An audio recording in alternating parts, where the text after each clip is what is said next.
Before Half Genie Hero, I'd actually never played a Shantae game before, so in preparation for Half Genie Hero, I actually went back and played Risky's Revenge and Pirate's Curse. And those games are so good. Seriously, if you haven't played Shantae, you really need to. These games are fantastic. Of course, going back and playing the original games alongside Half Genie Hero was both good and bad for me playing Half Genie Hero.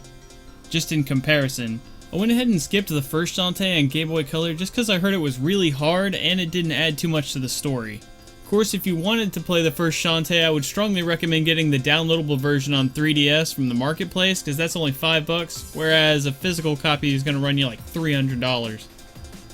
Shantae Half Genie Hero was a Kickstarter project, and a successful one at that, raising nearly $1 million in funding. A very modest amount when you compare it to Mighty No. 9's $4 million that they raised. And that game was that game sucked.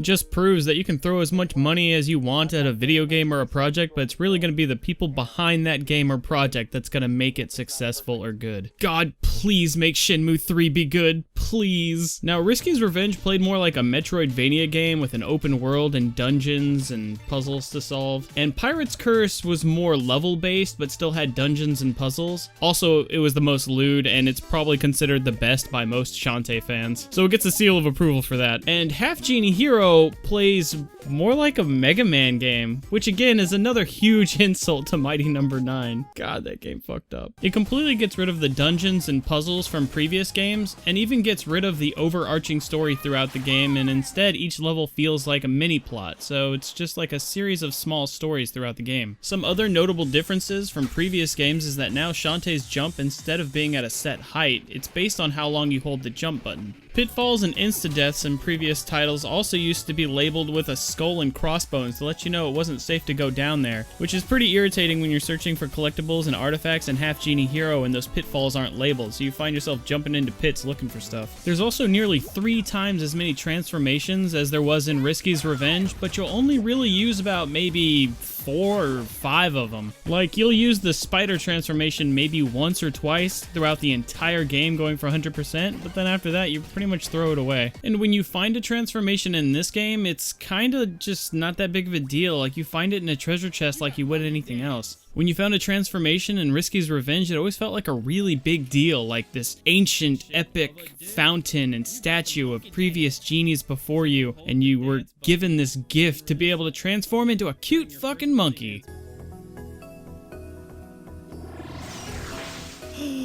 I'm a monkey! Oh my god! I'm a monkey! There's also a new art style for Half Genie Hero that you may recognize from another WayForward game called the Mighty Switch Force. And I think the new art style is really adorable, but at the same time I don't think it's as lewd as Pirate's Curse or even Risky's Revenge. I guess except for that snake. And oh my.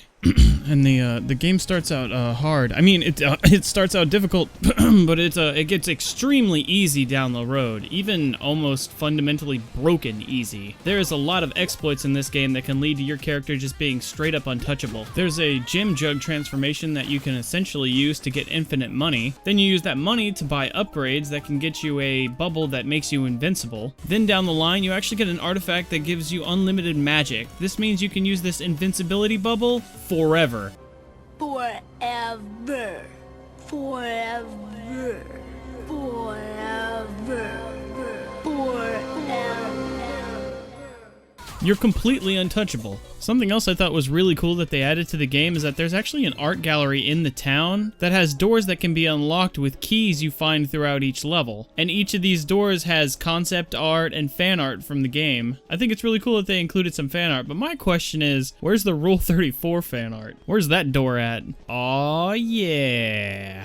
Now, just so I'm clear, because I know I might be sending mixed vibes, but I am in love with this game. I love the Shantae series. The characters are really cute and funny. The writing is hilarious. The music is just so catchy. Every single track is amazing. And with future DLC like skins, new playable characters, it's only going to add to the value that this game already has, and this game is already more than worth the $20 price tag. Now, all that being said, I really feel like Half Genie Hero isn't as good as Risky's Revenge or The Pirate's Curse. And I can say that knowing that it's not nostalgia guiding me, because I played all three of these games back to back and I still strongly feel that way. And that says more about how great those older games are than it does Half Genie Hero not being that great. I guess what I'm hoping you'll take away from this is, if Half Genie Hero is your introduction to the Shantae series, you owe it to yourself to go back and play Risky's Revenge and Pirate's Curse. Those games are hidden gems and extremely underappreciated. And if you want to talk game value for your money, you can get every Shantae game for around $60. Think about that next time you spend $60 on a new release game. Except for the might of my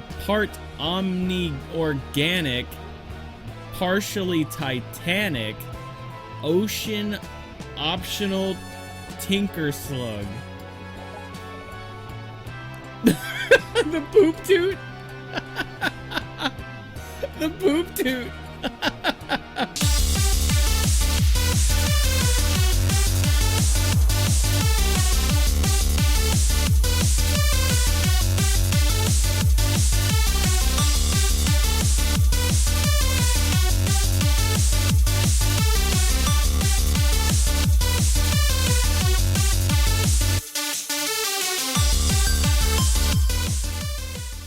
Today I'd like to thank all my Patreons, Jack the Ripper, Graphics Kong, Pilfered Potatoes, and Simisolin. Thank you for supporting me in my videos. Also to all my Twitch subscribers and donators, you guys are awesome. And if I sound like I'm a little down, I actually woke up today and I'm really sick. I woke up with the chills and I have a really swollen sore throat. But I still managed to edit this review today and it took me about 12 hours, so I'm just gonna give myself a pat on the back. Good job, me. And with that, I'll see y'all in the next video.